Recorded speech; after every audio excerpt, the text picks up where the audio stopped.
നല്ല കുരുമുളകിട്ട് വഴറ്റിയെടുത്ത നല്ലൊരു ചിക്കൻ കറിയുടെ റെസിപ്പിയാണ് ഇന്നത്തെ വീഡിയോ.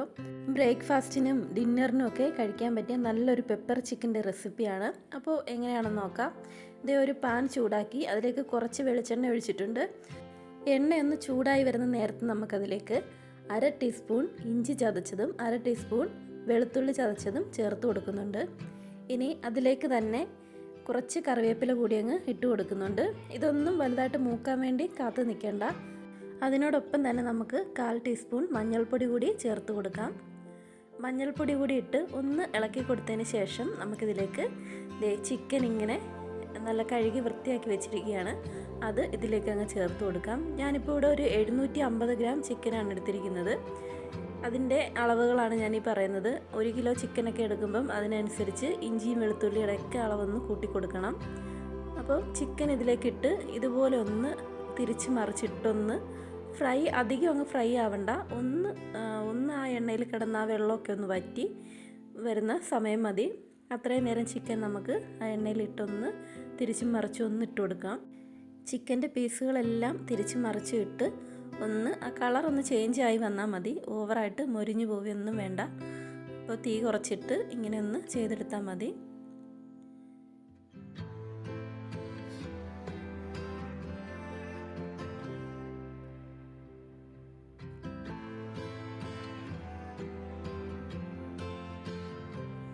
അപ്പോൾ ഇത് ഏകദേശം ഈ ഒരു പരുവത്തിന് ഞാൻ ഗ്യാസ് അങ്ങ് ഓഫ് ചെയ്യുകയാണ്.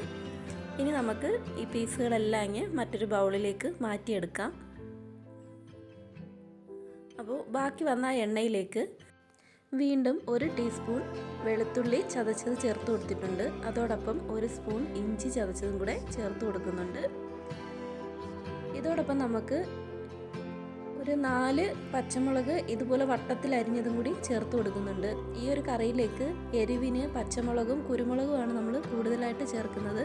മുളക് പൊടിയുടെ അളവ് കുറച്ചാണ് ചേർക്കുന്നത്. അപ്പോൾ അതിനനുസരിച്ച് പച്ചമുളക് ചേർത്ത് കൊടുക്കണം. പച്ചമുളക് ഇട്ട് ഒന്ന് വഴണ്ട് വരുമ്പോഴും നമുക്കതിലേക്ക് ഒരു 3 സവാള അരിഞ്ഞു വെച്ചത് ചേർത്ത് കൊടുക്കുന്നുണ്ട്. സവാള ഇട്ട് അതോടൊപ്പം തന്നെ കുറച്ച് ഉപ്പും കൂടി ചേർത്ത് കൊടുക്കാം.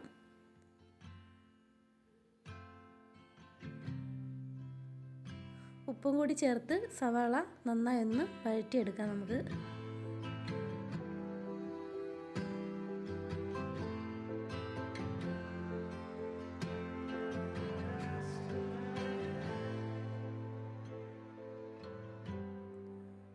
അപ്പോൾ സവാള ഒന്ന് വഴണ്ട് വന്നിട്ടുണ്ട്. ഇതിലേക്ക് ഒരു 1.5 സ്പൂൺ മല്ലിപ്പൊടി ചേർത്ത് കൊടുക്കുന്നുണ്ട്. നിങ്ങളിപ്പം 1 കിലോ ചിക്കനൊക്കെ എടുക്കുന്നെങ്കിൽ 2 സ്പൂൺ ഫുള്ളായിട്ട് മല്ലിപ്പൊടി ചേർത്ത് കൊടുക്കാം. ഇനി അതിലേക്ക് 1/2 സ്പൂൺ മുളക് പൊടി കൂടിയാണ് ചേർത്ത് കൊടുത്തത്.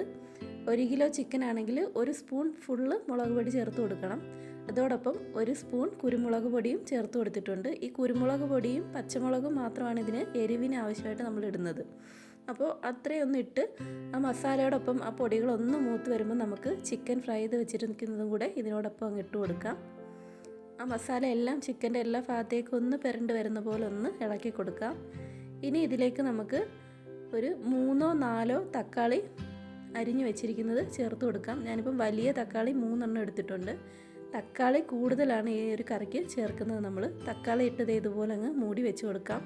അപ്പോൾ ആ തക്കാളിക്ക് ഒന്ന് സോഫ്റ്റായി വരും. ഒരു 2-3 മിനിറ്റ് നമ്മളൊന്ന് അടച്ചു വെച്ച് കൊടുത്തിട്ടുണ്ടായിരുന്നു. അതിനുശേഷം തുറന്ന് ഒന്നുകൂടി ഒന്ന് ഇളക്കി തക്കാളി എല്ലാ ഭാഗത്തേക്കും ഒന്ന് യോജിപ്പിച്ച് കൊടുക്കാം. ഇനി അതിനുശേഷം നമ്മൾ ഗരം മസാല ചേർത്തിട്ടില്ലായിരുന്നു, അതും കൂടി ഇട്ട് കൊടുക്കാം. 1 ടീസ്പൂൺ ഗരം മസാല കൂടി ഇട്ട് കൊടുക്കുന്നുണ്ട്. ഗരം മസാല കൂടി ചേർത്ത് ഒന്നുകൂടി ഒന്ന് ഇളക്കി യോജിപ്പിച്ച് കൊടുക്കാം.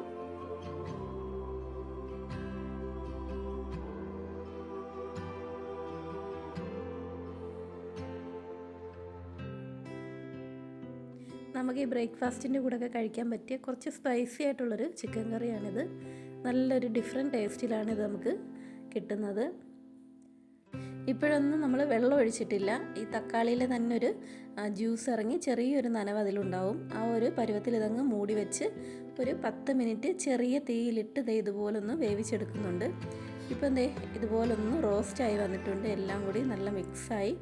വേണമെങ്കിൽ ഈ ഒരു പരുവത്തിൽ നമുക്ക് ഈ ഒരു പരുവത്തിൽ തന്നെ വേവിച്ചെടുക്കാം. ഞാനിപ്പോൾ കുറച്ച് ഗ്രേവി വേണ്ടുന്നത് കൊണ്ട് കുറച്ച് വെള്ളം ചേർത്ത് കൊടുക്കുന്നുണ്ട്. ചൂട് വെള്ളമാണ് ഒഴിച്ചു കൊടുത്തിരിക്കുന്നത്. ഒരു ഗ്ലാസ് ചൂടുവെള്ളം ചേർത്ത് കൊടുത്തിട്ടുണ്ട്. ഇനി ആ ഒരു വെള്ളത്തിൽ ആ ഒരു ഗ്രേവിയിൽ കിടന്ന് നമ്മുടെ ചിക്കൻ ഒന്നും കൂടി ഒന്ന് സോഫ്റ്റായി വരാനുണ്ട്.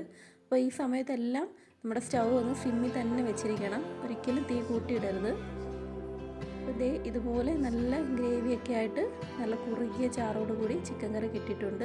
ഇതിലേക്ക് ലാസ്റ്റിലായിട്ട് കുറച്ച് മല്ലിയില കൂടി ചേർത്ത് കൊടുക്കുന്നുണ്ട്. മല്ലിയില കൂടി ചേർത്ത് ഒന്നുകൂടി ഒന്ന് ഇളക്കി എടുക്കുന്നുണ്ട്. ഇപ്പം തന്നെ നമ്മുടെ ചിക്കൻ കറിയുടെ നല്ലൊരു മണമൊക്കെ വരുന്നുണ്ട് കേട്ടോ. നല്ലൊരു ഫ്ലേവറിലുള്ളൊരു ചിക്കൻ കറിയാണിത്. നമ്മൾ ആദ്യം ഒന്ന് ഫ്രൈ ചെയ്തൊക്കെ വെച്ചതുകൊണ്ട് തന്നെ പ്രത്യേക ഒരു ടേസ്റ്റാണ് ഈ ചിക്കൻ കറിക്ക്. അപ്പോൾ ഇതേ ഫൈനൽ ലുക്ക് ഇതാണ്. എല്ലാവരും ഇതുപോലെ ഒന്ന് ട്രൈ ചെയ്യണം കേട്ടോ. അടിപൊളി ടേസ്റ്റിലൊരു ചിക്കൻ കറിയാണ്. ബ്രേക്ക്ഫാസ്റ്റിൻ്റെ കൂടെയും ഡിന്നറിൻ്റെ കൂടെയൊക്കെ കഴിക്കാൻ പറ്റിയ നല്ലൊരു പെപ്പർ ചിക്കൻ്റെ റെസിപ്പിയാണിത്. അപ്പോൾ എല്ലാവരും ഇതുപോലൊന്ന് ട്രൈ ചെയ്ത് നോക്കണം. ഫീഡ്ബാക്ക് അറിയിക്കണം.